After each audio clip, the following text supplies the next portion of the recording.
హాయ్రా.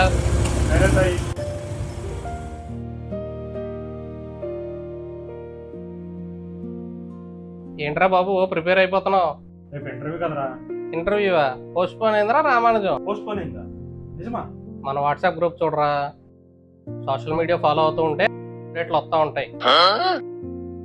నిజమే. ఇప్పుడు ఏం చేద్దాం? చేసేదేముంది, 2 రోజులు మారేడు మెల్లి వాయించేద్దాం పదా. అది కూడా అటెండ్ అవ్వలేదా? ఎక్కడికి వెళ్ళాడు? అవునా, వాడే అనుకుంటా ఇటు వస్తున్నట్టున్నాడు. నేను నీకు మళ్ళీ కాల్ చేస్తానండు.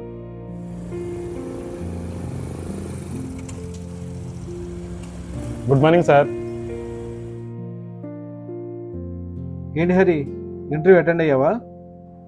లేదు సార్. ఎందుకని? ఇంటర్వ్యూ లేదని మన స్టూడెంట్స్ అఫీషియల్ గ్రూప్లో వచ్చింది కదా సార్. Student official గ్రూపా? అంటే మీరు ఒక గ్రూప్ పెట్టుకుని దానికి అఫీషియల్ అని పేరు పెట్టుకుంటే అది అఫీషియల్ అయిపోతుందా? మా దగ్గర నుండి వస్తే అది కరెక్ట్ ఇన్ఫర్మేషన్, అది మీరు నమ్మాలి. ఏ న్యూస్ వస్తే అది వెరిఫై చేయకుండా అదే నిజమనుకుంటే చాలా వెర్రితనం. అది నా స్టూడెంట్ అని చెప్పుకోవడానికి కూడా నాకు చాలా ఇబ్బందిగా ఉంది. నువ్వు ఎంత కష్టపడ్డావో నాకు తెలుసు. నువ్వు అటెండ్ అయ్యి ఉంటే ఆ జాబ్ ఖచ్చితంగా నీకు వచ్చిందే. నువ్వు నిన్న అటెండ్ అవ్వకపోవడం వలన ఆ జాబ్ మరొకరు సొంతం చేసుకున్నారు తెలుసా? ఇలా జరుగుద్దని అనుకోలేదు సార్. నువ్వు నమ్మిన ఫేక్ న్యూస్ వలన నీ జీవితంలో కొన్ని సంవత్సరాల కాలాన్ని నష్టపోయావు.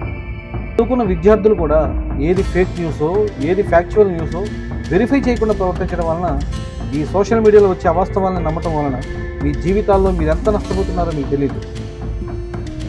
మినిమం కనీస సామాజిక బాధ్యత ఉండొద్దు. కనీస బాధ్యత. చదువుకున్న విద్యార్థిగా నీ బాధ్యత నీకు తెలియకపోతే ఎలా? నలుగురికి చెప్పవలసిన వాళ్ళు, సమాజాన్ని పురికొల్పవలసిన వాళ్ళు మీరే బాధ్యత లేకుండా ప్రవర్తిస్తే ఎలా? చాలా బాధగా ఉంది హరి. తప్పు, చాలా బాధగా ఉంది.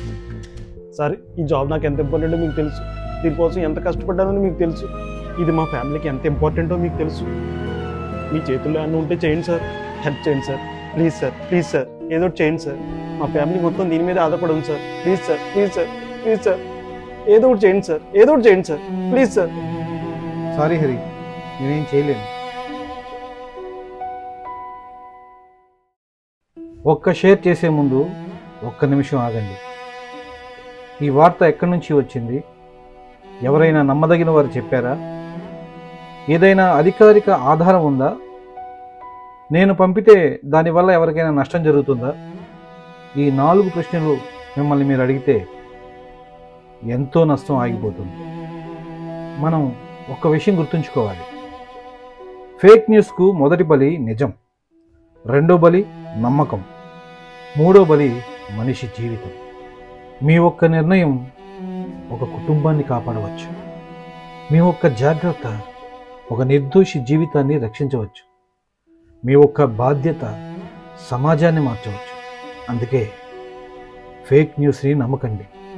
ఫేక్ న్యూస్ని షేర్ చేయకండి. నిజాన్ని తెలుసుకోండి, నిజాన్నే పంచండి. ఎందుకంటే అబద్ధం క్షణాల్లో వ్యాపిస్తుంది, కానీ నిజం తరాలను నిలబెడుతుంది. అది మన బాధ్యత.